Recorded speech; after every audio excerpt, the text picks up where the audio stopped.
Well, thank you for joining. I'm so happy to see you taking the time to meet and interview and share your wisdom, everything that you have to share with us. We are Yeah, appreciating the present moment always. right, exactly. Do you want to introduce yourself and let us know who you are? Absolutely. First of all, thank you for having me, Eva. It's a great pleasure. I remember our last conversation. It was very deep, like your audience pointed out. So I'm very happy to be here, to be back here. Who am I? So Ania Alexandra Venanzio is my name. It is also the personal brand that I've created under the umbrella of my name. And let's just call myself a business mentor. I am a business mentor. My clients very often call me the business mystic because there is a certain mystical aspect to everything in life, and I bring that also onto the business and onto every matter of life, actually, because it's just the way it is. Entrepreneurs, high performers, high performing individuals, visionaries, leaders, they come to me usually at a time where they have created a certain amount of success and now they are looking to expand that success and they want it to start overflow in all other areas of life. When it comes to business, very often entrepreneurs come to me when they want to scale past a certain revenue. Like they want to go toward those 100K month and beyond. So those kind of scalabilities, there are very different levels of scalabilities in a business. So there are different levels of scalability. I teach 4 of them. So usually they come to me when they pass the first level of scalability and they want to expand their impact now because they see what they're doing with their work. People love what they do. They see the impact that they have. And now they're wondering, okay, now how do I take this to the next level?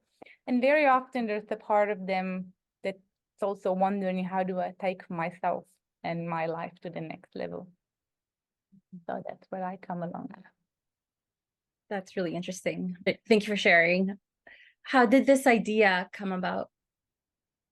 The idea of the business, like Yes, the business that I have, of the business. Mhm. well, like very often when people embark in the greatest adventure of their life, and entrepreneurs in general, very rarely they know from the start what level of greatness they're going to achieve in terms of impact and experience and accomplishment with their deeds and their businesses. So I didn't know all of that. All I knew was that when people are in my presence, something starts to shift in a very profound way. And it's very often, they don't turn back because they start to experience something that is too beautiful, too true, real and pure. And that I knew from the start. I had no idea that the way I would then amplify this this beautiful mechanism, this beautiful, let's call it a gift, a beautiful gift that I was given was going to be through a business, through consulting, coaching, or an online business. I really couldn't have seen that coming. So it happened by chance in a way. There was a time where in the beginning, I was guiding people and teaching them transcendence and consciousness and a very, very advanced and deep experience of the spiritual process. So the way I was living my life, it was very fascinating to many people. So they started asking me how I was able to live a life like that. I'm talking about the inner experience of the quality of my life. So it What was, was the quality? What was the quality? the quality was, I was untouched. So it was very difficult to have a response from me or a reaction. It was, to some, it would appear as very static, you know, or very cold, even, or unrelatable, because my interaction with reality and people was coming from a place of there's nothing to change, there's nothing to achieve, or there's nothing to understand. So that was really the thing that people started asking me to teach in the beginning. And I remember it was 2020 when it all exploded. This part of my teaching exploded online, because people were actually asking me they were very vocal about it, for me to teach this kind of transmissions and wisdom. And I did. So that's how it started in the first place. After a very few months, few short months, probably 3 months. So that was May 2020. In August 2020, some of those people started asking me how to run a business the way I was doing it, because they loved the way I was doing it when I was teaching transcendence and consciousness and that kind of wisdom. So they really loved the way I was doing business. I was doing my marketing, the way I was running the business. So they asked me, can you teach us how to do that for ourselves? They really liked the way it was very flexible, but also very strong and structured, my business at the same time. And the quality of the people that were coming into the business, into the courses, into my containers, was very high frequency. And the marketing that I was doing was not the usual kind of marketing either. So they were very fascinated. So they asked me, can you please teach us? It was a mix between what I know and what I am that I wanted to learn, like the way I can experience life. So in the beginning, I said no. And then they kept asking. And then I said, okay, why not? I mean, this is a very burning question. Many of them were asking me that. Let's give it a try. And that's how the business part of the business actually started. So yeah, that's how the idea came from. That's a nice story. So what do you think that they saw in you that they wanted to, that they wanted to improve in themselves? It comes down to leadership. Really leadership, like unconditional leadership. Leadership is a very beautiful word. It's very used, and also it's spreading, I'm noticing in this last years. Right. There are many ways to embody and nurture or elevate one's leadership. And like everything that I teach, I always make a distinction between the dimension of the mind and a dimension beyond the mind. And leadership isn't an exception. Leadership can be approached from a mind perspective and from a perspective and the teachings like that are related to mindset. And then there's another dimension to leadership, as with everything else. And it can be approached from a dimension beyond the mind. And the latter is the one that people always ask me about. So I think it boils down to how we carry ourselves in the world. Eventually, when it comes to building a successful business and taking it to beautiful, iconic, impactful levels, it's all about leadership. In the very beginning of the business, when it's basically the entrepreneurs, solopreneurs, or maybe there's another person, like maybe a virtual assistant or someone else. But especially in the beginning phases, self-leadership is very, very, very important. But it can be still, compensated. The gaps or the high and the lows, they can be compensated by,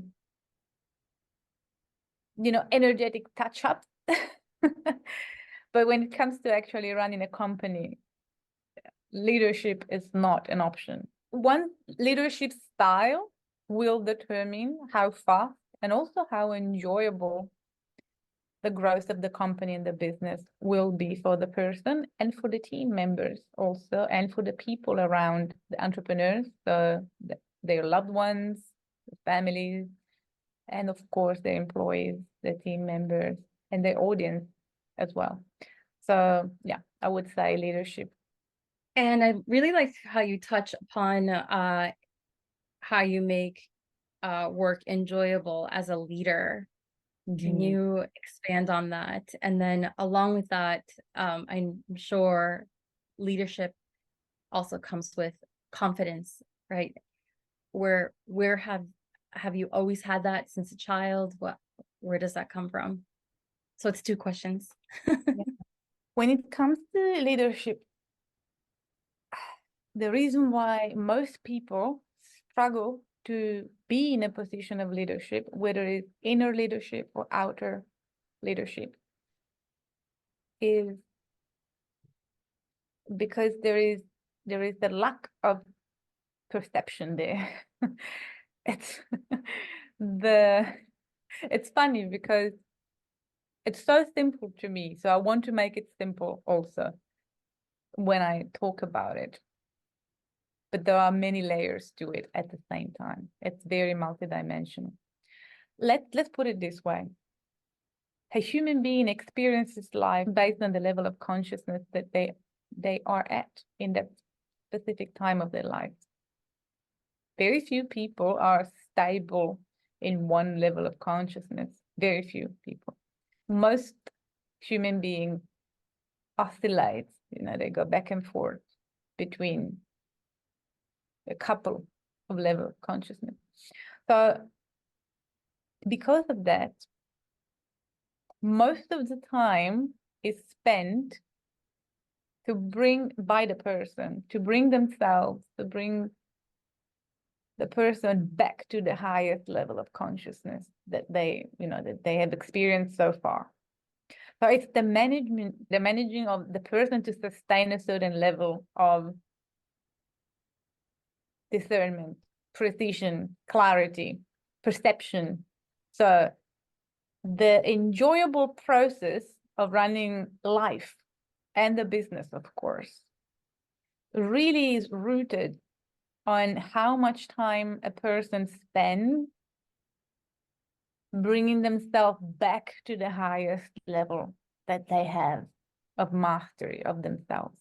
That's why leadership isn't enjoyable for most people, because of course they know themselves and they know behind the scenes how much it takes to be at, always at a certain level or at a certain vibration or at a certain frequency. It takes a huge amount of work for most people. So that's why it's experienced as a responsibility. And that's why the more successful they become, the more money they make in their business, the more their audience grows, the more offers they have to manage, the more team members they have to manage, then the amount of pressure on themselves, on being the best version of themselves, increases as well. So when someone knows how a human being works in reality, everything gets much more enjoyable. Confidence is one, and I'm switching now to the second question. Confidence is something that's very mind related and mind based. So I don't speak a lot about consciousness because, about confidence, because it's really not in my experience contemplating confidence as a concept, because it's in the realm of the mind, and the mind is very predictable. So when it comes to talking about confidence, of course, now we're talking about how to talk to ourselves. So how to talk to our mind, how to rewire certain thought patterns, how to look for proof and evidence in reality that we actually deserve what we have. or that we actually deserve to be in a certain position of power, or prestige, or influence, or whatever it is, or responsibility, or leadership. So it's really a monologue, not a dialogue, that happens in the head about looking for reasons why. And the reason is the field and the land of the mind, which I very rarely touch upon unless some of my client is really entangled in it, then we will work on it. But it's a more refined dimension, the one that starts to actually play at a different level. So confidence is important. If I have to talk to somebody that's struggling with confidence, or that it, wants to shed light on confidence, what I would say is go beyond it. There's another possibility beyond confidence.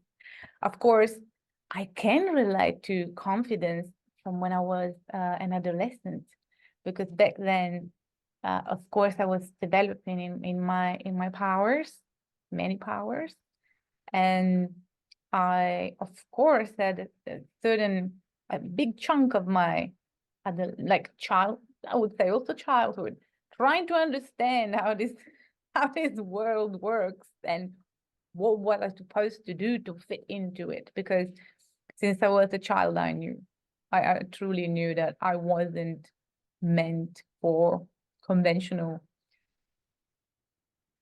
experiences in life. And that was scary, because when you don't have evidence of other possibilities in front of you, then you start thinking, okay, maybe I've got a problem.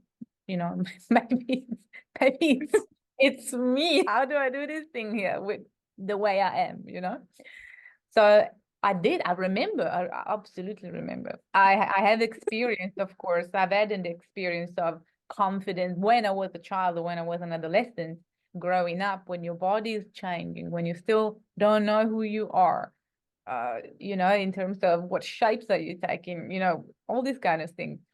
I remember, of course, struggling with confidence at times.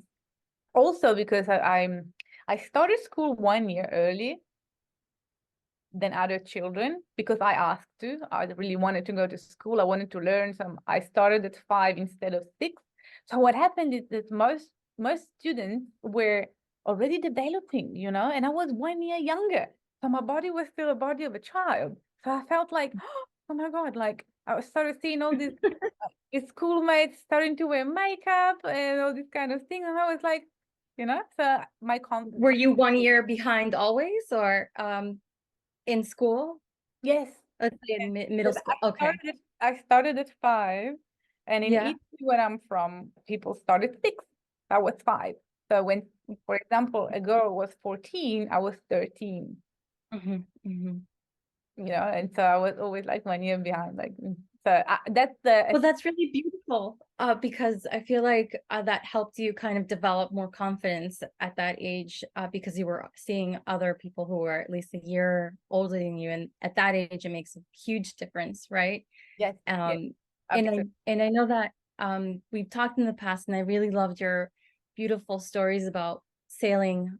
I don't know if you wanted to share some stories about being out at sea, and how you learned to do that, and how that's helped you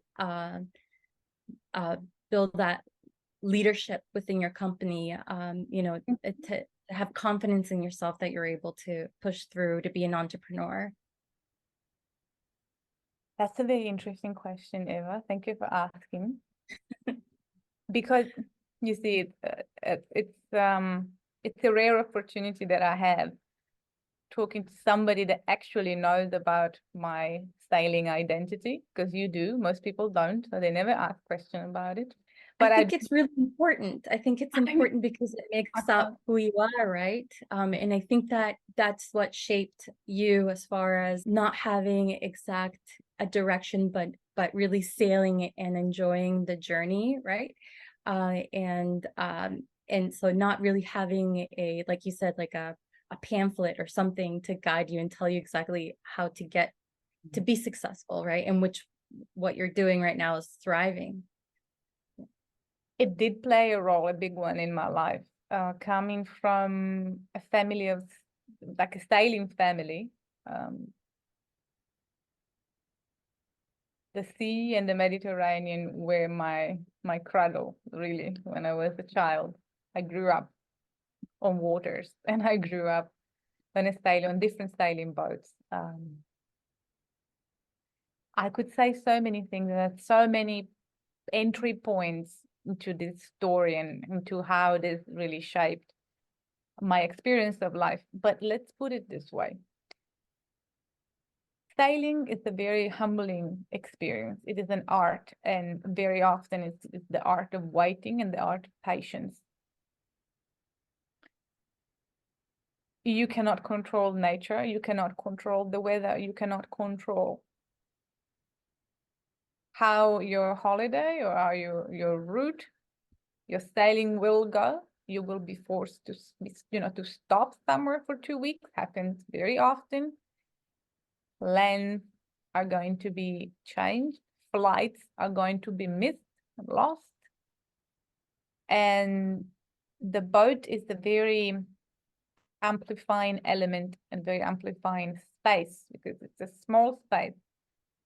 As much as our boats have always been big, I'm talking like 14 meters or something like that, the boat is a limited space. It's a constricted space. So when people are together on a boat, they either form everlasting bonds or relationships are broken. So you have to learn to really play with the elements with respect. I'm talking about water. I'm talking about electricity. I'm talking about everything that makes our life comfortable today. Spending 4 months on the boat every year since I was born was a very, it really shaped my way of appreciating what I have in terms of comfort and in terms of possibilities. It also taught me the art of waiting, but in a way that doesn't accentuate the fact that you're waiting for something to happen or you're waiting for something to happen in the future. You are actually waiting and enjoying the moment. You are actually waiting and being present where you are. It is in itself a form of meditation. Not every form of sailing is, and not every person that sails is, can be associated with that. But me, my father, my family certainly is. So these are the two very important aspects. How do they relate to entrepreneurship? Well, there will be countless times in one's entrepreneurial journey when they will have to be able to wait. There will be a lot of pivots. There will be a lot of adjustments. There will be a lot of decisions that don't make sense, apparently don't make sense. There will be many conditions and circumstances that are outside of our control. The way you carry yourself in those moments determine how successful you're going to be, determine how far you're going to go.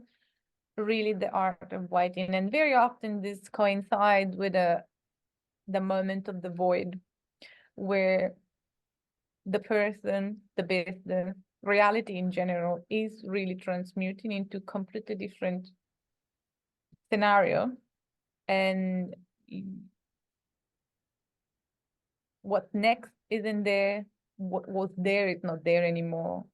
It's this situation in which you're transitioning. You are transitioning, and the business is transitioning. The audience is transitioning. The world is transitioning.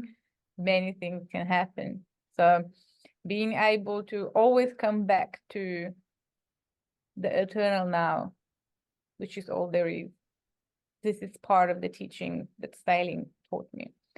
Humbling myself in the most terrific and horrific and dangerous circumstances also is something that came with that kind of wisdom and experience. And the most important thing was also being exposed to so many different lifestyles and people that were doing life differently. Now, sailing people are peculiar. They're not the common person that you meet on the road, just for the fact that the boat is dangerous, the boat is demanding, the boat requires organization, the boat requires understanding safety, boat requires many things. It requires your perception also to be always alert.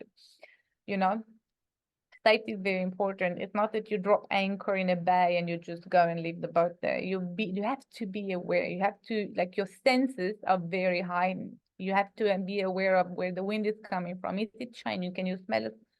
A change in the season, a change in the wind, a change in the cloud, the shape of the cloud. And what about, you know, the seabed? How is it? Like the anchor, you know what I mean? So there's a lot of threat and unforeseen aspects that you have to be aware of, but at the same time, you have to enjoy the moment. You have to swim, you have to go fishing, you have to prepare dinner, you have to enjoy nature, you know what I mean? So it's that duality that's constantly there for months on end. So that is a very important aspect to it that really shaped my ability to enjoy and prosper in duality. The duality of everything is perfect, and 1 second later, everything is a disaster. So it's very dangerous. And being exposed to a different way of life, so meeting all these people that were selling their houses back in their home country and sailing for 2 years on a boat. They would buy a boat and then sail and tour the world for 2 years. Most of them were bloggers, for example. I had the privilege to meet one of the most important and influential writer for boats, you know, for sailing boats and stuff like that. And he was an amazing mind and an amazing person. Him and his wife had been living on a boat for 25 years, and they were sailing the Mediterranean. And he had a very peculiar way of eating, of living. And he had a blog, and that was really the very first time I heard about the blog. I'm talking like I was 16, probably even younger. And I said, because my family hasn't, you know, it's not a family of entrepreneurs. I'm the only one. So there wasn't like somebody to turn to and say, oh, that's cool. How do you do that? Many years ago, blogging was still like, what is this thing? You know, it was for nerd tech people that knew weird stuff. Like, you know, how do you do that? So that was the thing that had me thinking, okay, there is a different way of doing things, because I was a brilliant student, top marks everywhere, got many degrees. I'm not even mentioning them because there's so many degrees. So the evolutionary path for me in life was a good one. I mean, I would have certainly found a perfect job, a beautiful job, a high-paying job with all my qualification. And I actually worked for many beautiful companies during my life. But I knew that I wanted something different. And it wasn't just about passion or purpose. It was different. It was really designing my experience of life to the fullest extent. So yes, sailing did shape my life in very significant ways, many different ways. That's a really nice story. Thank you for sharing. Would you be able to expand more on designing your life? There are certain aspects that you touch upon when you tell your story about being able to adapt and being able to just try to enjoy the moment, even though there's uncertainty right around the corner. Could you expand maybe on the design? On the design, okay. Yeah. Oh, I see what you mean. Okay, I understand what you're asking. I will answer the way I'm interpreting your question. Sure. Life is an amazing adventure. There are many dynamics at play. And let's put it this way. Flexibility is very important for me. And you might not know that. Many people don't know this, but I have a very classical background in my studies.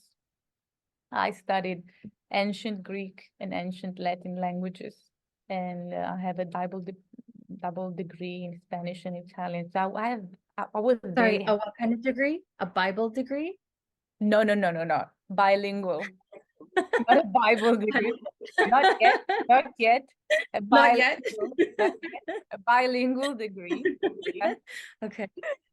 So essentially, I was very heavy on classical studies, and history played a huge role in really opening my mind and understanding the mechanism of life when I was very, very, very young. I have seen since I was a child that there were cycles in this freaking human history of ours. So bad things happen, powers unite, powers separate, powers decide, forces decide the direction of history at a certain point.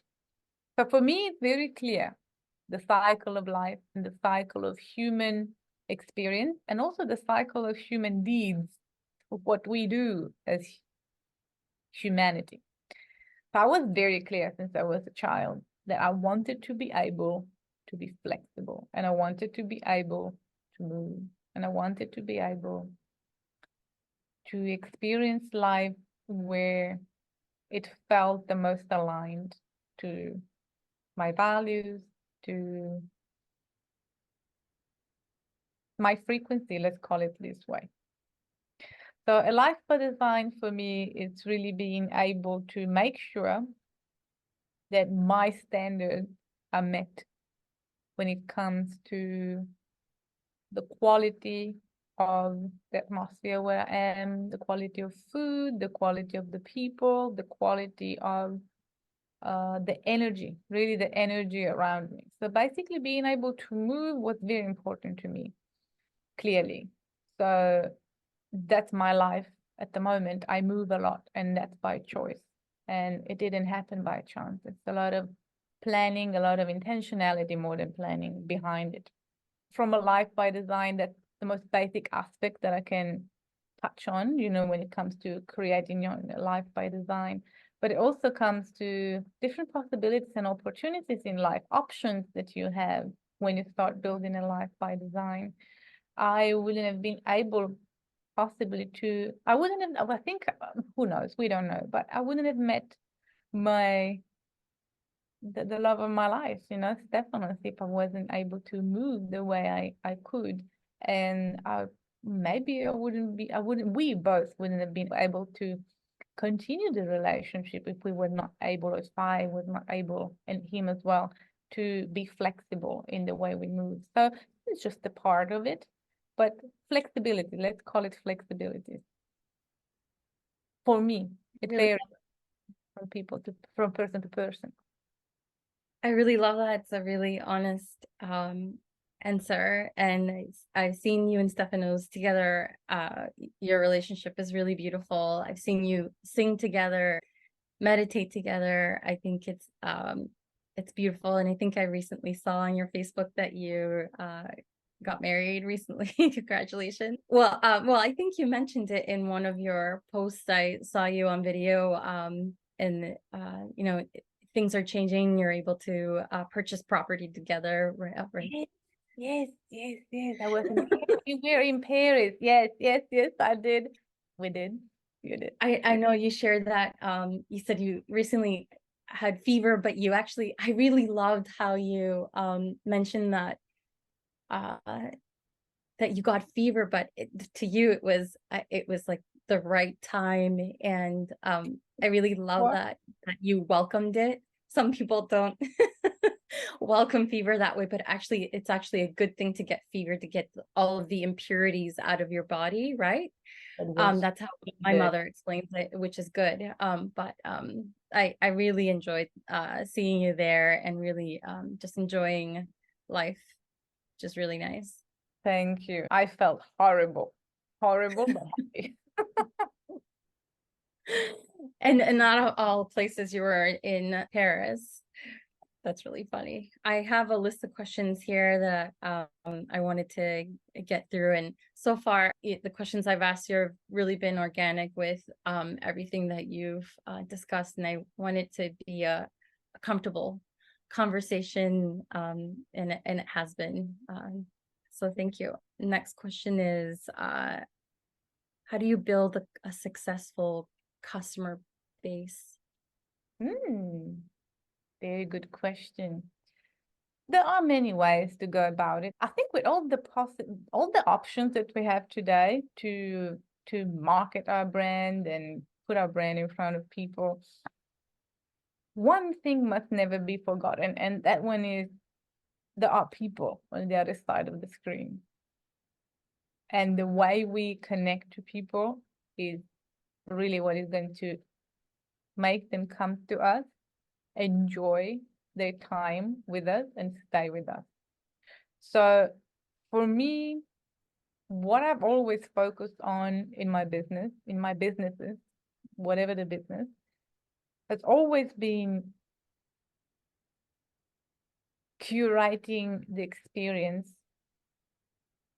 in my world the way I would want to have the experience when I go somewhere. It's very difficult for me to have a beautiful experience when it comes to the experience of purchasing something, connecting with someone, connecting with a space, with an experience. It's not easy for me from a point of view of frequency and the quality of the frequency of the experience, the person, the purchase, whatever it is. So I always try to make whatever I create, whether it's, a free live stream, a free post, a free event, whatever it is, I always make sure it carries my standard of experience.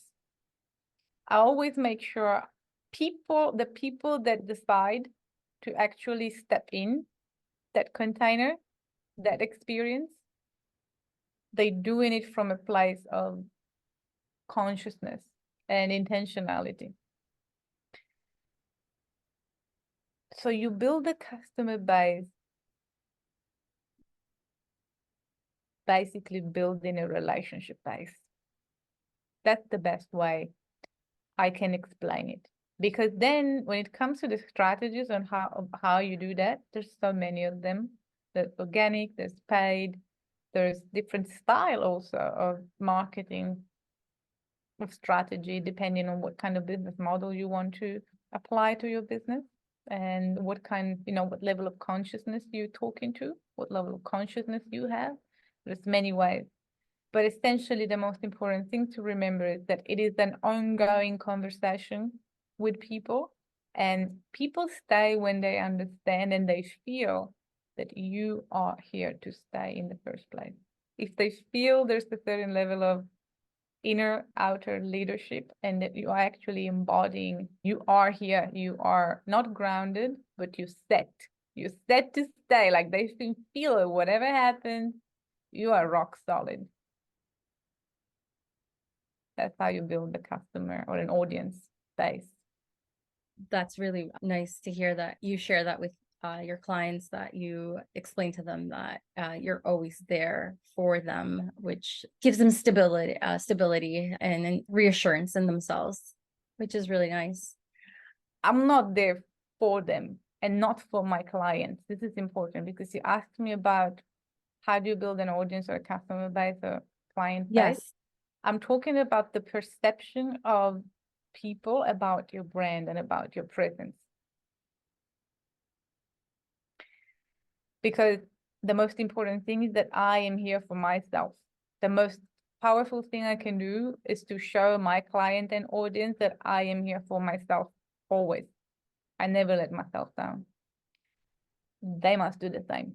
And they do the same when the person embodies this principle. And this actually will allow them to step into their highest leadership available for them. When I say I'm here to stay, what I mean is my standards, my body of work, the finer aspect of rewriting or contributing to the evolution of human consciousness. I'm here to stay for that. That's what I meant. Okay. Thank you for clarifying. Makes sense. You're so good. Thank you. What motivates you? Nothing. Nothing. Okay, that's an unexpected answer, but we'll take it. Nothing and everything at the same time. I'm having fun. I have to say this, Eva. I know it would be more popular for me to say I'm motivated by seeing the change and seeing the this and seeing the that. In this precise moment, Eva, I could do anything I wanted and I would touch people's lives. Anyways, I am so clear in the purity of my intentions. And at the same time, in the understanding that I am not necessary, but I can be a portal to someone's evolution, amplification, liberation, whatever it is. I can be a portal, but I am not needed. So nothing actually motivates me. What I do enjoy, though, is creating human connections that go beyond the median expectation of what being human being can be. I really enjoy that. What the conversation that I have with my high level clients, for example, those kind of conversations really fuel my availability to give more and more and more in my teaching, in my marketing, in my communication, in the joy and the art, the artistry that I put into creating anything that's related to my businesses or, whatever I've got a space. Nobody gives you a stage. You have to create it yourself. So some people do it because they're motivated by something, and that's wonderful, but that is not my case. And although it's unpopular to say that, I have to, because there are people out there that have passed, they have gone past that level of experience of life where motivation is needed. When you really start to live life from a certain dimension, then certain words and certain concepts lose meaning. They don't lose it. You just realize you can attach meaning to anything you want. Everything is devoid of meaning. So you can choose to frame the concept however you wish. So when I say nothing, I mean it. Nothing motivates me, but everything. I'm enthusiastic about everything. I'm completely involved with life. I'm completely involved with the experience of life in the form of people, client, music, travel, nature, good food, connection. So that's my answer. I like that. Thank you for sharing. How do you generate new ideas? That's a difficult one, Eva, because they come every second. Do you write them down whenever you can, or what's your tactic? I don't have time to think about how to have new ideas. I've got so many. The question would be, how do you manage all of them? I'm kidding. I'm not kidding. I'm being serious. So that's the thing. I get new ideas by being in my highest state of perception and discernment. That's how I get my ideas. I'm so receptive to life and to whatever happens, but at the same time being untouched, because many things happen during the day. Unexpected things, they happen every day. Every single day they happen. So I'm open and receptive to whatever happens around me for example, in my clients' lives or in my clients' businesses or stuff like that. But that doesn't move me. But I'm very receptive and I've got the discernment to see what's happening. So that puts creation in motion, because it doesn't come from a desire to change or modify something or fix something. It really comes organically from, oh, okay, look at this. And there are so many beautiful things. There are so many beautiful things that happens around me. So that's why it's very difficult to actually pick and choose which one flows first. It is difficult actually the moment I start questioning them or questioning the order. When I start asking questions, that's when the mind comes into play, and it makes things slightly, slower, not difficult, of course. But there is also an element of being able to understand when not to do something. That is the next level, the next level mastery. It's not the timing on when you have to do something. It's really the timing on when not to do something. And very often it's many things. Very often an entrepreneur or a person, will have a strong pull toward doing something. And at the same time, there's a strong pull toward not doing that same thing. And it's hard to respect or see the fact that it is not the time to do something. So that's the most, it's not really like how do ideas come? Creation comes, creation happens. It's understanding what elements come first in the creation, when the creation is set into motion. I really like how you touch upon something that is probably not something people use to their advantage on not pursuing something, right? Because the timing is not right. How do you know? You use your intuition? How do you know? And yeah. to elaborate. So you always ask me. I want to go deeper into the subtlest aspect. Okay.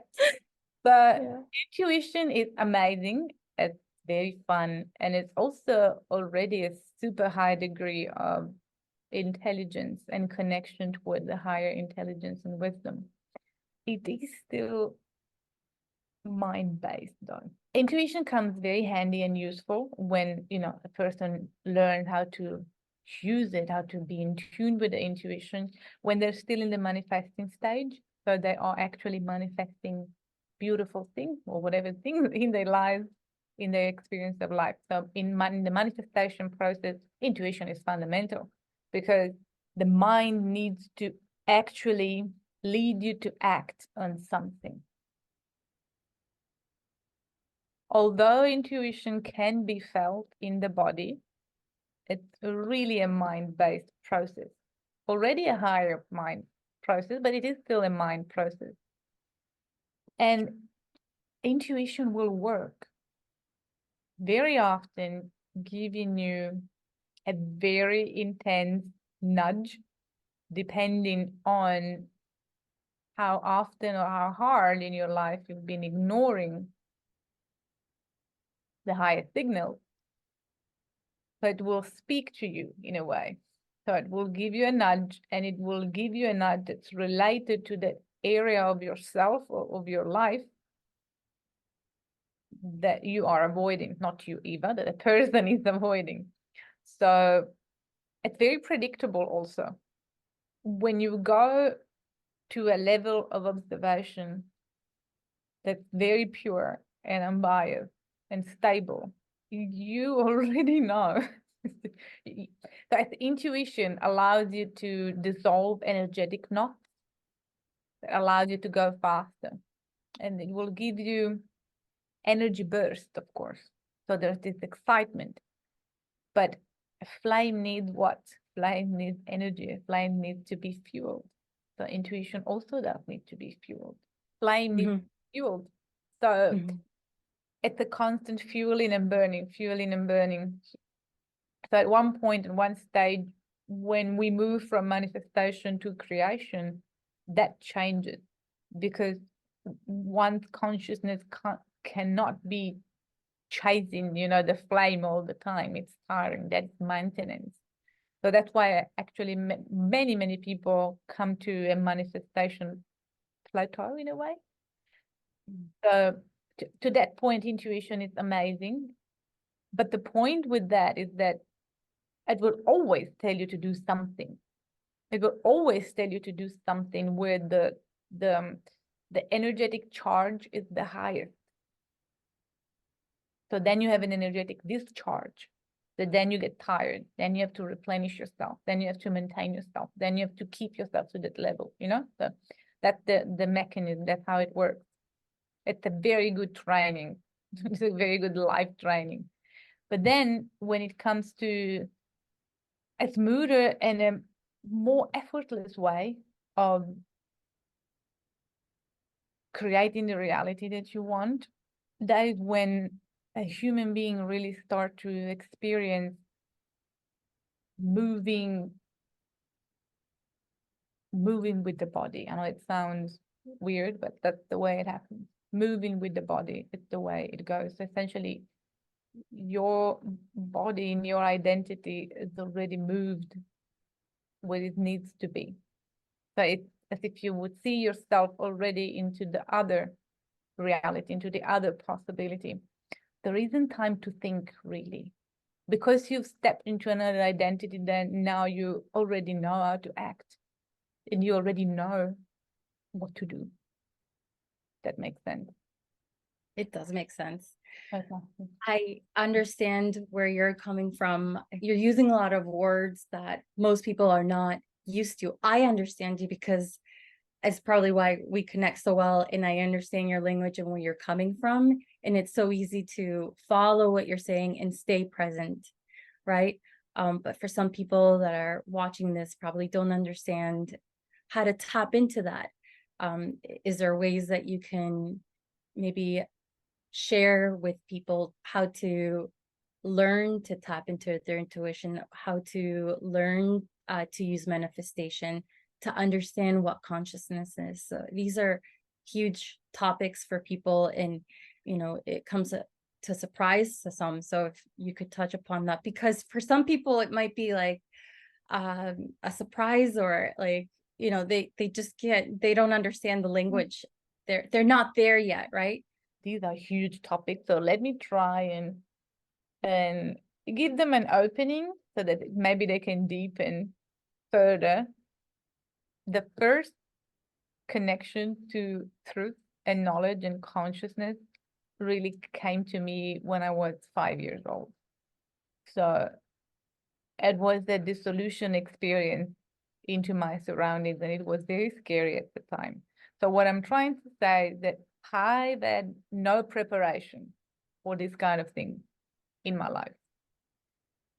It's not that I tried to learn them or understand them.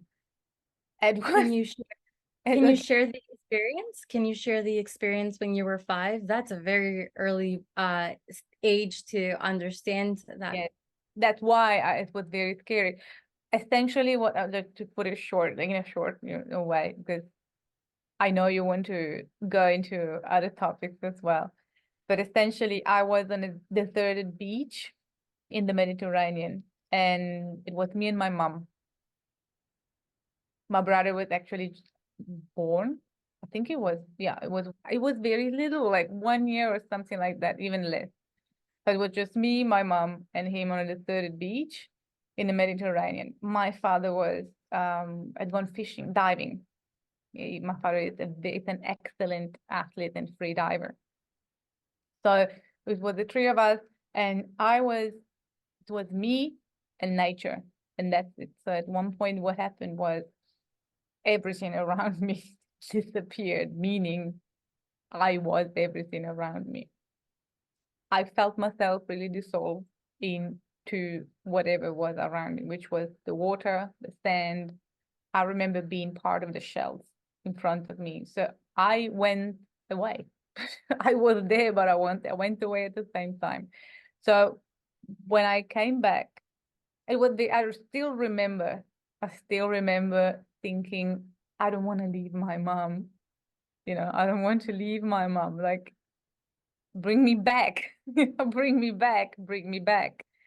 And when I came back, how do you say this? Like, how do you explain this? You cannot, especially when you're so little. I was actually probably 7 now, I think of it, not 5, because my brother was born, and my brother and we have 5 years apart. I think I was either 6 or 7, still very young. So that was my experience. So I immediately felt there was something else to beyond what I was experiencing daily. I didn't know how to explain it. I felt different in a way. So from that age, it was a process of internalizing different experiences on a daily basis.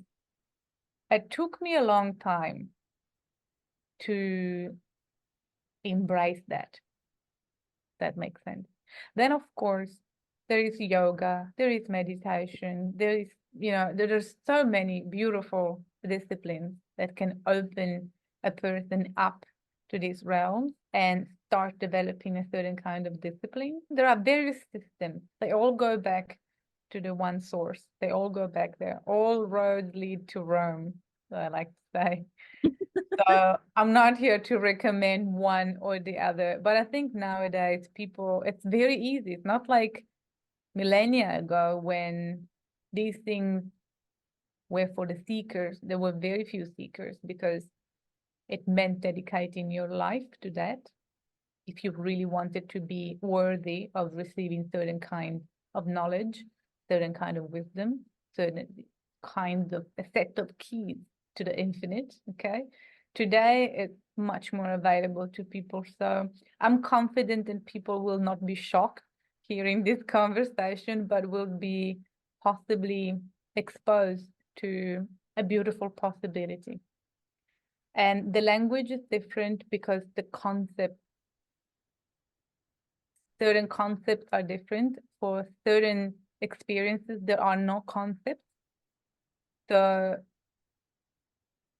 words really fail to describe that kind of experience and possibility. So even if I don't make sense to people, if that is the case, it is okay. It's actually a good sign. If I don't make sense and they're still listening, it means they're starting to listen with another set of ears, which is the best one. So, so we will not go into depth with like what those things are, what consciousness is. Maybe we can have another conversation where we only talk about that because it's a very huge topic. I'm very happy to expand on it, but I think today we're gonna go on forever.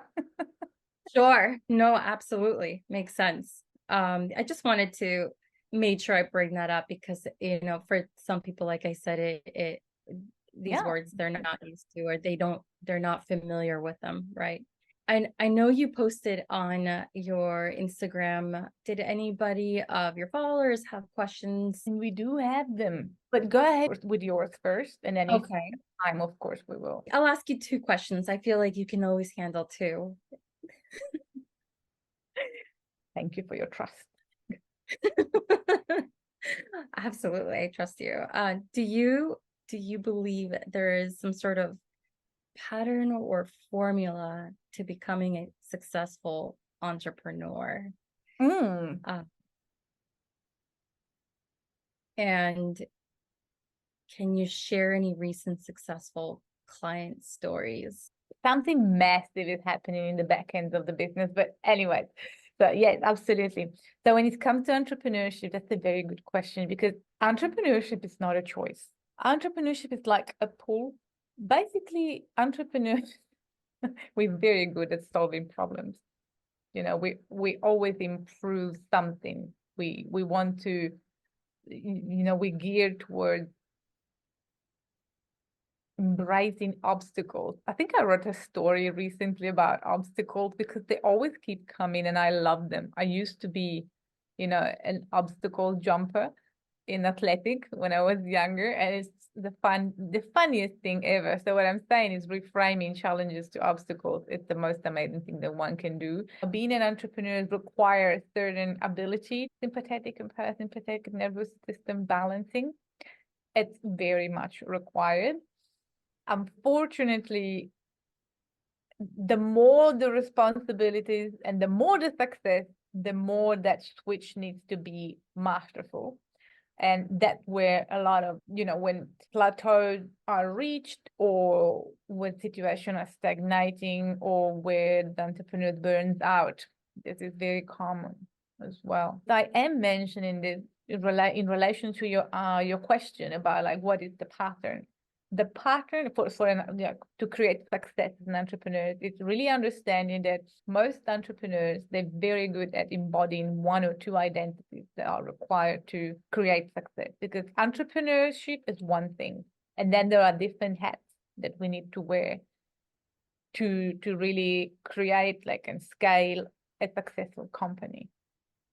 You have to be a CEO, you have to be a business owner, you have to be a leader, you have to be managing people, you have to also understand how to manage your wealth, because as entrepreneurs, we very rarely generate wealth, with our businesses. Like our businesses create a good cash flow, great cash flow, but then wealth is another thing completely.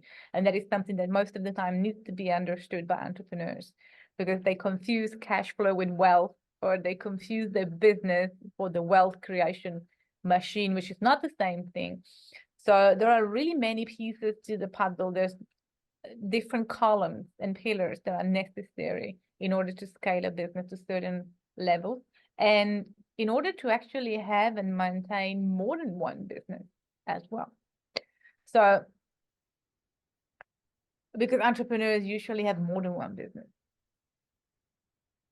So most coaches and consultants, visionaries, mentors or healers, people that come to me, very often they are still in that identity, or yes, I'm an entrepreneur and I'm a consultant and I'm a leader, or I'm a coach, I'm a mentor. Entrepreneurship requires you to be one of those things as the deliverer and as the soul of one of the business, but that doesn't mean that is the only business that you're going to have. You can, of course, but entrepreneurs like to create different realities around them or under their umbrella. And at one point, it is actually necessary to scale and diversify. So I would say the pattern is being able to recognize where you are lacking in terms of your ability to embody a certain identity and surround yourself with the best people possible. Never be scared of hiring or having someone next to you that's better than you at something, because we are all born with a set of with something that's really easy for us and something that's very difficult for us. That doesn't mean we mustn't do things that come difficult to us, not at all, but recognize that it's very important. Recognizing that is very important so that you can start to leverage the genius of others under the umbrella of your business. So essentially, we come back to leadership once again. So being able to manage your energy, other people's energy, your audience energy, your client's energy, that takes a lot of mastery, and it is required. That is the pattern, for sure. Mm-hmm. And as far as the clients, yeah, where do I even start, Eva? Like they popping up like champagne and like popcorn and like golden popcorn. I don't have the time to keep up. My team is actually, collecting all these beautiful things, and sometimes they send me screenshots. Look at this. Look what she did. Look what she did. Look what he did. I was like, how am I gonna share it? Like all of it is too much, but it's never too much. That's part of the answer that I gave you earlier. Like what motivates me. How can you not be like in such a euphoric state when you see people creating so much beauty in their life and business? Because we're talking about one client of mine generating 76,000 euros in a month, generating 100,000 euros in the first 2 months, in 2 months, 40K launches, 30K launches, 10K first launches ever, 6K first launches ever, and then scaling to 25K month consistently. We're talking about 5-figure clients, like 15,000 received from one client, from a person, from one of my clients. We're talking about completely reshaping their relationship with their partner, understanding and reframing the balance and the roles and the harmony within the couple. As a female entrepreneur, you know, a successful female entrepreneur with their partner, we're talking about healing and upgrading the intergenerational relationship in the mother lineage in one of my clients. So with the mother herself and her daughter, we're talking about reaching levels of health and well-being that were deemed impossible. I'm talking about endometriosis being significantly lessened in its symptoms after a couple of months of working together. So what the scope of results in my work with the body of my work are very multidimensional. That's why actually the trademark of my business is multidimensional prosperity, because there is nothing I enjoy more than seeing the people that enter any of my spaces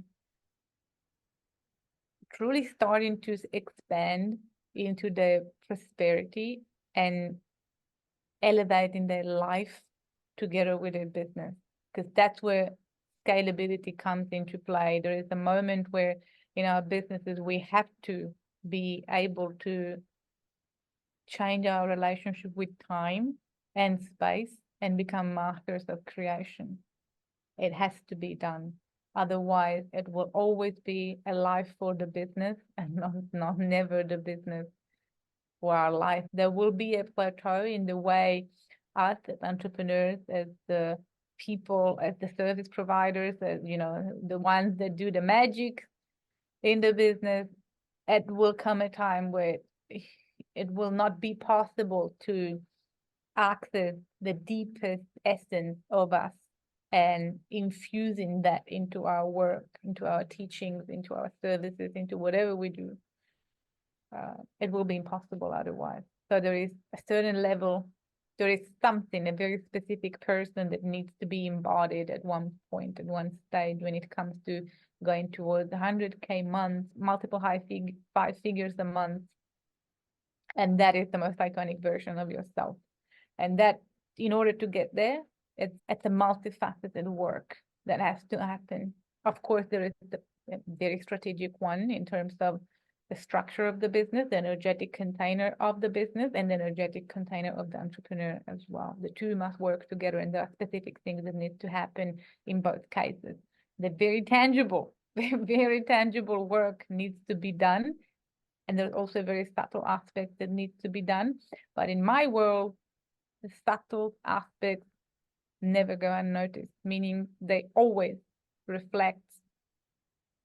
always reflected into very tangible results. The intangible results, I'll leave my clients the pleasure and the honor to experience it, because it's very difficult to describe them. It's very difficult to describe ascension and spiritual evolution and elevation. It's not describable because it's an experience that stays where it happens, if that makes sense. That is just for them to enjoy. But that is a very big part of the work that I do. It's very often unspoken, but you can see it in the glaring presence of the people that work with me, because what they start really shining in their business and in their life. So clients' results are very multifaceted and multidimensional. It's multidimensional success at its finest, really. So it's of course monetary and quantifiable, because I'm a business mentor. So the health of a business is measured by how much money it produces, how much money is kept, you know, and how many happy clients there are, and all these things are interconnected. And impact is the direct consequence of that, of income. So we measure that. That is, of course, the metric that we use.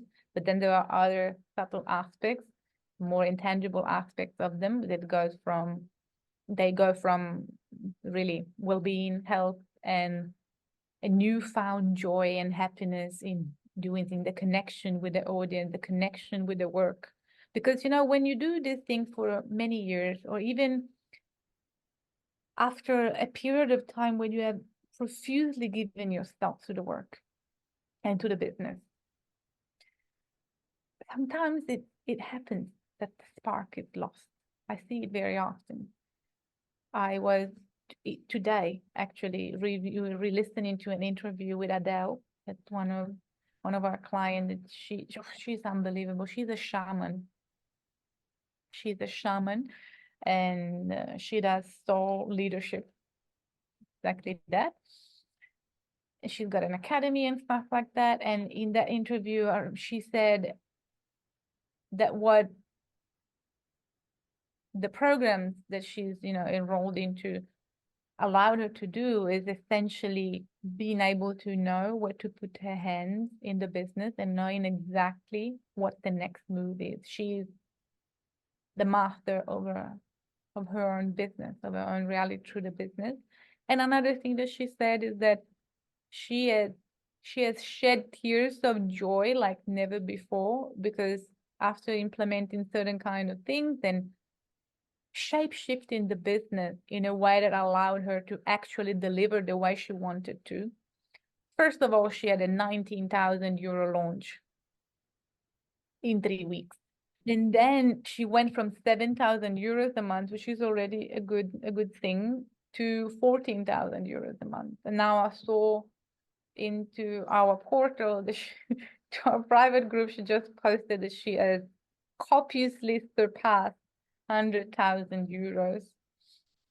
So it's, you know what I mean? It's how do I even begin? So, and that's the practical side of things, like the practical, the tangible result. In the intangible, she shed tears of joy, because after doing all of this, aside from the beautiful, physical results, she's working less, like 1/3 of what she used to work. And she is creating in her business, like the offers that she's creating directly come from her highest intelligence. And so they are really fueled and coded with a certain kind of energy. What I teach is also the way you deliver your offer is coded. So the way they work is different, and it's much more powerful.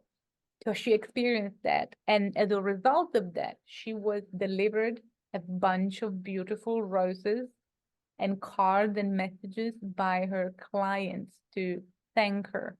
They knew where she goes, they know where she goes to have her morning cup of tea or whatever it is, and they sent like a bunch of gifts and roses to her, and she was crying of joy. Like she's a master, and what I'm saying is she's an experienced shaman. She's not new, fresh or something. So she had a successful business and a successful client base, and she had experience with people as well. So the enthusiasm that when I hear all of these stories, I've got even more enthusiasm in sharing, whatever I can in my containers and in my transmissions, whatever they are, free, paid, whatever it is. So these are just some of the results. There's so many. There are really so many. Yeah. I really love that. Thank you for sharing. I know that I was on your website recently, and you have a package going on right now. I'm sure you have other ones simultaneously going, but I know that there's one that's very affordable right now. I think You it's mean the one of my latest 90. training? Yeah, yes. And what does that include? I think you're referring to Metis, planning intelligence. Could be. Yes. Okay. Yes. Yes. That is unbelievable. I made it so affordable specifically for this reason, because you asked me what are the patterns that allow for success in entrepreneurship. Well, one of them is understanding how to plan your year, both in your personal life and in the business side of things. So there are people inside, like some of my clients told me that after watching Metis clients that have purchased, like they are inside the Business Master Experience, which is my year-long container when we go through all the pillars of scalability of the business, and they implemented as the program for each one of them, and they can ask me questions and stuff like that. After attending Metis, they said, wow, now thanks to Metis was really enlightening, because now I understand why 2023 was went a certain way, the difference between profit and cash flow, understanding why I couldn't read certain parameters well, because there had been such a deep restructuring of the business. But now I realize I actually kept more money this year than the previous one, when it looked like income was higher in the previous years. Because in that program, it's an intensive. I go through all the parameters one needs to look at when you are planning your next year, in understanding, first of all, where you want to go with your business.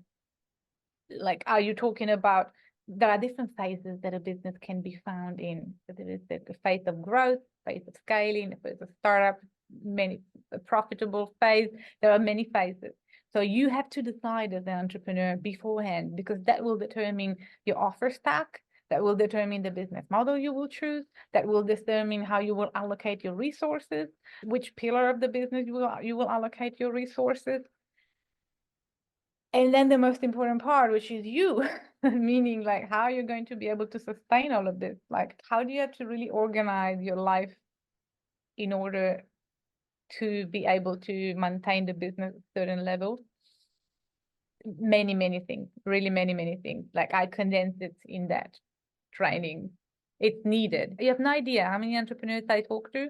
They start the year, it's January, and they don't know where they're going, what they're doing, what they're selling, how they're selling it, what kind of marketing is needed, what kind of communication is needed, how does that offer, what is the role of that offer in the overall thing. Like, the most important thing is understanding at what point of your scalability journey you had to have certain offers at certain price points, and what their job is in actually allowing your client to make their way organically and fluidly into your ecosystem, so that they gain tremendous transformation. And it's also a natural and an empowered choice for them.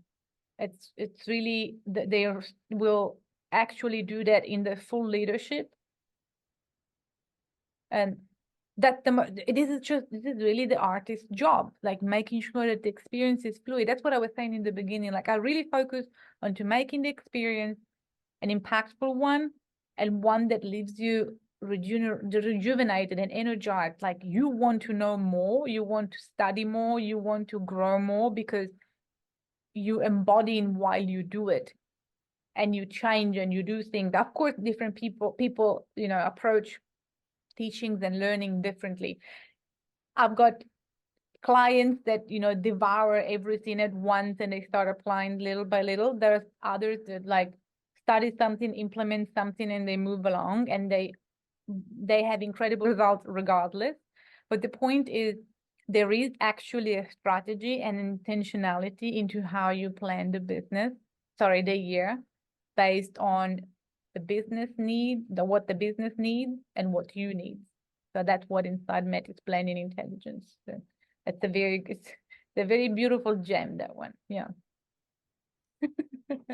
And I made it available at this very reasonable, like very affordable price, because most people are skeptical about the planning thing. They either have anxiety around, like, it's such a big thing, let me just step into it and just hit my head, and then I'll know I'll do something about it. But there is something about making it, like, I really wanted to lower the barrier to access, to entry, so that it was an easy yes in understanding how amazing it can actually look like, and how beautiful it is to actually enter 2024 prepared, knowing what you're going to do, with a lot of room for change and editing and, diversity and pivoting in whatever you do, but knowing where you're doing, what the possibilities are. Yeah. Two things. One is, what is Metis? can you explain what Metis is? And then Oh, two, I have a really dear friend of mine that I connect with. She's out in Singapore. Well, she's owner of two nonprofit organizations to help women, specifically in different countries. And so she keeps a journal, and she goes at the beginning of every year, she goes in and refurbishes it and looks at all her goals and makes it a bit like kind of like a visionary board, but she lays it out kind of for herself to so that she can see what her goals are. Is that something similar that that you use to work with your clients? oh no. No. No, I understand. I understand that model. It's a very good one. It works for some people. For me, it never did, actually. Um, but if you need that, Metis is not about, it is also about how you do things for yourself, like how you do plan the thing for yourself. That is personal, though. I give different options on how to do that part. The most important thing is actually understanding what the main elements of the year are and how to make your choices based on understanding your business, understanding what the trajectory of the evolution of your business is and what the trajectory of the evolution of yourself is. It makes no sense to hire somebody for customer care, customer support, and another one for, I don't know, just the back end work, or like hiring 3 people for 3 different things. If you're planning to maintain your business in what I call the axis of depth, which means you're going to have fewer clients at a higher price point with a lot of intimacy and connection with you, and because you want to make certain amount of profit so that then you can enter a scaling phase. So it's so different. Like the strategy and the way you're going to allocate your resources, it varies wildly depending on where your business is and where it can go. You will be able to understand what the possibility is for your business if you want to grow it, if you want to scale it. It's more technical than just the vision board and understanding what your goal is and where you want to go. That is also included. It's a part of it. It's important for people that needs to see and to have a structure in front of them. That part is there, but there's also another option for that, for how you execute it for yourself. And I also give my personal one, which involves the timeline, but in a very specific way. I've never seen anybody else do it, and it's actually Stefan has introduced me to this way of using the timeline, but it actually comes from another field of study of mind. So there's a lot inside it. It's an intensive, as I said. When I do something, Eva, it's never one thing. It's like what you need for that specific purpose, and very often it's unconventional when it comes to my teaching. So it's always very difficult to explain in detail what happens in my training. But what is necessary to know is that they bring incredible results and enlightening moments for people. But so yeah, to clarify, it's not just the vision board. It's actually not a vision board. I don't do it like that, but it is a possibility. The other question was, what is Metis? As I said, I've got a very classical background in my studies, and ancient Greek is one of the languages I studied for 5 years. So Metis comes from Greek mythology. It's a quality. It's a quality of the intellect. It's a quality of the sharp, witty, intelligent intellect, the one that can see, the one that can strategically plan. Metis instructed another persona in the myth on how to poison another character so that he could vomit the children that he had eaten, because he thought that they were going to put him out the throne of the cosmos. So it's a very, I'm not going into details because there's a lot of names and there's a lot of, but essentially Metis is the quality of the intellect that allows you to see things for what they are and be very sharp and quick in execution, because now you can see. So you've got the plan, which is what I wanted for people in the training and in the intensive. So now that you know what the possibilities are and you've got clarity on what the options to take that are available are, then you can make the best and the quickest and the smart and the witty decision for yourself. Makes sense. And actually surprise the course of events. You actually become the master in the plot twist creator of your year ahead. I really like that. That actually reminds me of having a conversation with a business owner, a very wealthy business owner who actually had the same idea. He was starting his own company, and he was very much into Greek mythology as well, and something to do with, I don't remember which exactly character, but it was the same concept, right? No, I think it was the same concept. But it was the same concept. Yeah, it is amazing. It's a coincidence. So now that I think of it, something about I don't know, same concepts. It was a mother or that had eaten a child and another character was involved. I don't know, but it was the same concept. That's what it makes me think of. Chaos. It's chaos. I don't recall it. I should look into Greek mythology, and you make me think of also comedy, the Divine Comedy. Also, I don't know if you read it in full. I took a course on it, and I really loved that it takes you through the 3 different books, and so yeah. Do you want to expand? It's really part of my heritage. So it's natural for me to see those codes in life.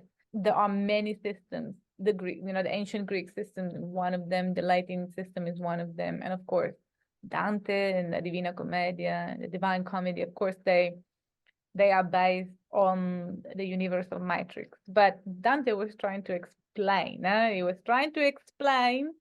He was trying to justify. The Divine Comedy can be seen as many things. It's the cornerstone of the Italian language, first of all. That's when really Italy was starting to develop its own language, because I don't know if you're aware of it, but Italy was united very late in time, in 1861, not very long ago. So before that time, there was lots of kingdoms and republics, and we all had our own languages, traditions, systems. Dante was really a moment in time when the beauty of language started to get united into one place. But you are very aware, I think, that in Italy, the Vatican and the Christianity played a very big role of power. So, and they were one with the way the life of the people was organized, and that included the government as well. So religion and government were very much together. That's why you can actually find a lot of politicians or political figures, political characters inside the Divine Comedy. Because Dante, the people that were allowed to write history or to write and shape the belief system and the way people had to see the world, were very well connected with politicians and the government. So, and the different, the major players of the kingdoms. So there's a lot of mind construct into the Divine Comedy, which you will not find, or you will find in different ways in ancient Greek mythology or other systems. So it's really two different levels of consciousness we're talking about, but there is beauty, of course, in both of them. Absolutely. Did we get to the questions that your followers asked? I don't know. Okay, let's pick one. Let's pick one. Okay, here you go. How do you get to 100K month without letting the business break with so many offers? Okay. Because there are many ways. There are many ways of scaling a business to 100K month based on your business model and also based on your energy. Like some people have an energy that allows to run the business a certain way, and other people don't. So there are pros and cons for both kind of, energetic blueprints, but essentially the ones that choose to have a business that is alive, if that makes sense, like it's really evolved. You can see it evolving with you. Some people don't have a choice. Like I'm one of those people, because the way I create moves so fast that I truly enjoy bringing people along with the journey with me. Of course, I also know how to take my time and make sure that that doesn't hinder the scalability process. For some people, it's more difficult. So because the question there is about the many offers, I have to say that it is necessary to have multiple offers in order to get to that kind of level, like 80, 70, 100K euro a month or dollar a month, whatever they are. It is necessary to have different offers. So the way you manage different offers without letting the business break, it's actually, there is an intentionality to how you create your offers. It's not just creating more offers. It's about creating the offers that work perfectly to allow the client to have the experience that they need in order to evolve. And of course, go ahead with it through their own transformation. It's not just sticking, like throwing offers left, right, and center to have more offer. That's not the way it goes. There has to be a certain intentionality and planning in that. So the business will not break if that element is in place, if there is coherence and consistency with the way you create the offers and the different price points at which you create them. That's a very important aspect of it. I will stop there because I could go on for like the whole hour on how to scale a business to 100K.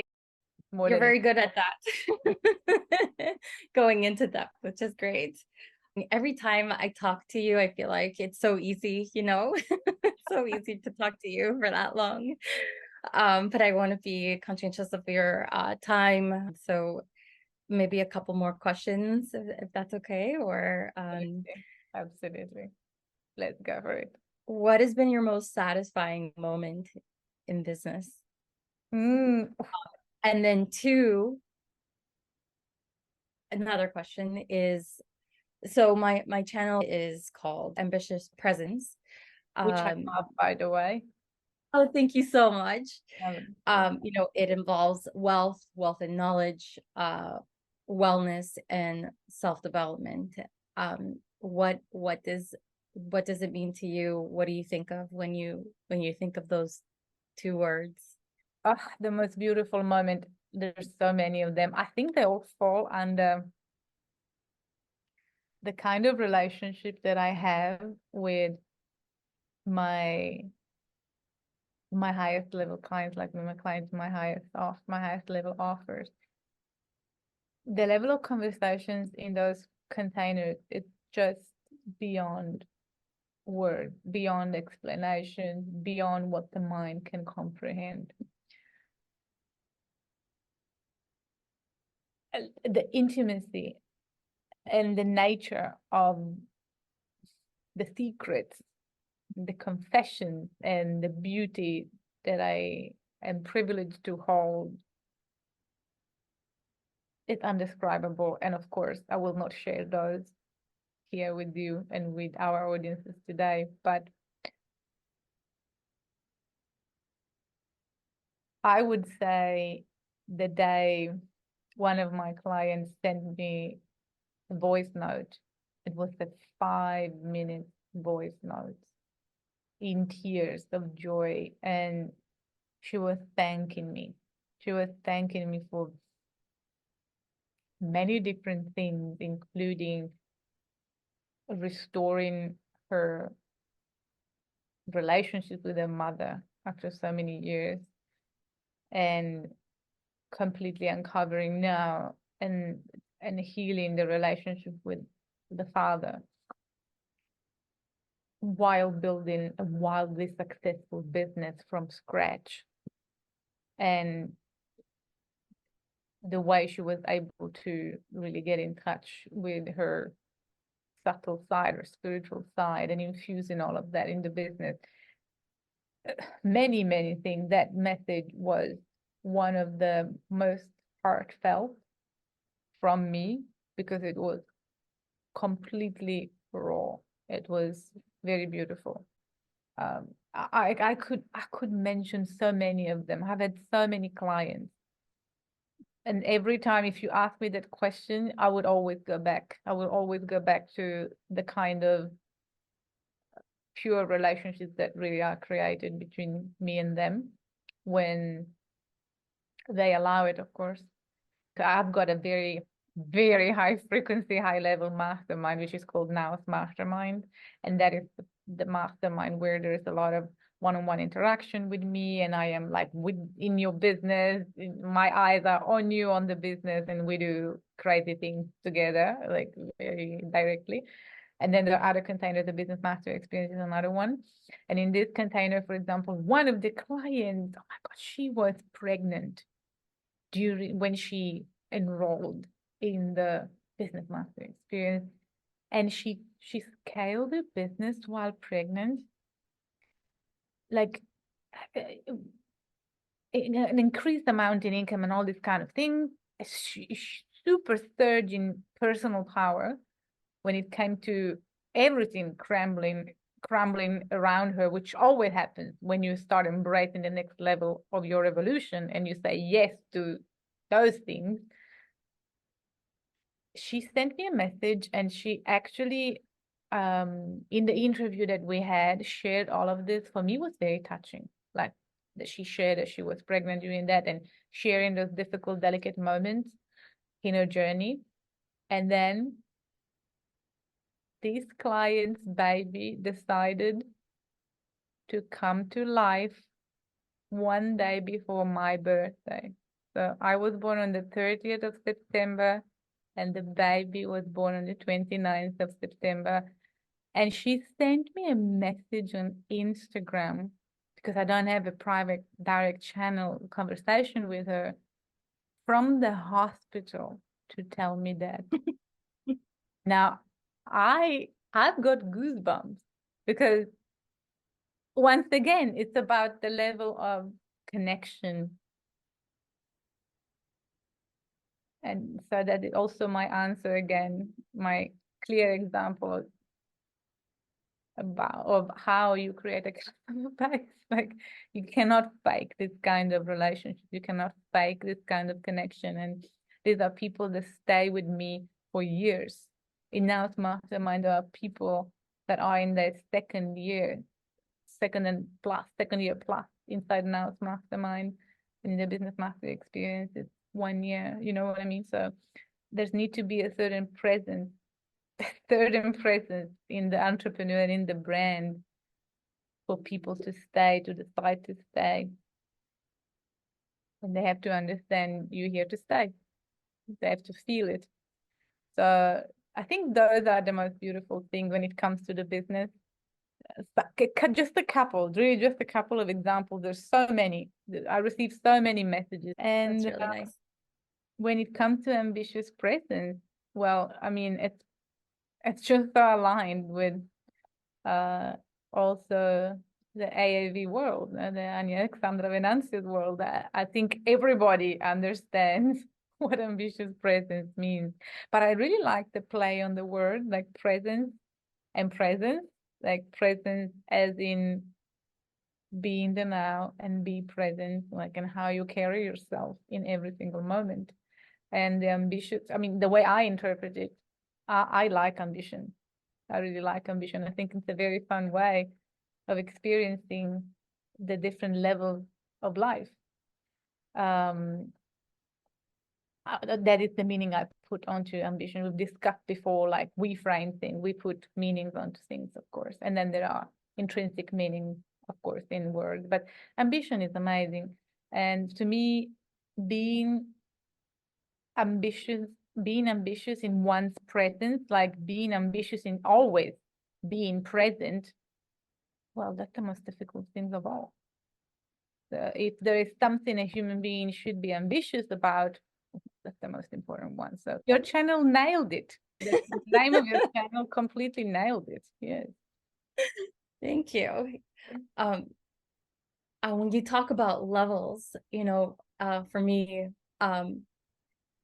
when I think of ambitious or ambition, I've always been that way. I always push myself, want a little more. I joined a swim team while in high school and never learned how to. I was swimming with students who had been swimming since they were 5, and had swim class, and I taught myself. And so I was always pushing myself and then getting a certification to become a lifeguard. And so when you talk about levels, I'm sure you've seen that in yourself. And I was trying to be very thoughtful about a good name to envision your whole self, right?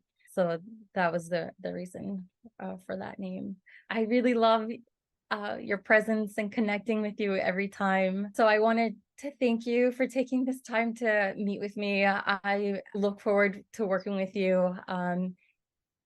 And really look forward and cherish the times where I know I'm looking forward to staying within myself and knowing that I can work with you, which is really nice. And I really loved our conversation today, and I can't wait to continue to work with you. And I definitely will be purchasing that package. I think it's definitely worth it. So I'm looking forward to that. Sure you will enjoy it so much, and I appreciate our conversations a lot. It's a pleasure. It's a pleasure. It really is. I was very, very happy when my team told me that you had reached out again. Thank you for having me. It was my absolute pleasure. And I'm sure your audience will find lots of little nuggets and big nuggets and portals and little doors that we have opened with this conversation. I know the power of conversations, and I know the power of being exposed to different possibilities, realities, people, conversations, and ideas and options. So all the very best for those who put their eyes and ears on this interview. I am looking forward to hearing their feedback. If they have any questions for me, for Eva, for you, feel free to ask, reach out to us. And Eva, I look forward to seeing you in Metis or anywhere else you want to dip your toes. I'm so happy to have you in my world. Thank you so much. I'm so happy to have you in my world. And I want to thank everybody for joining and staying with us. And we'll be in touch very soon. Have a great rest of your night, right? Buonasera. Buonanotte. It's 11 o'clock in Australia. Oh, wow. Amazing. And you look great. Like, I would be so tired right now. But you look spectacular. So part of the energy mastery. Absolutely. That's the secret. Your multidimensional prosperity, and to the multidimensional prosperity that's available for all. Thank you, Eva, so much again. Thank you. We'll be in touch. Thank you so much, Ania. Have a good night.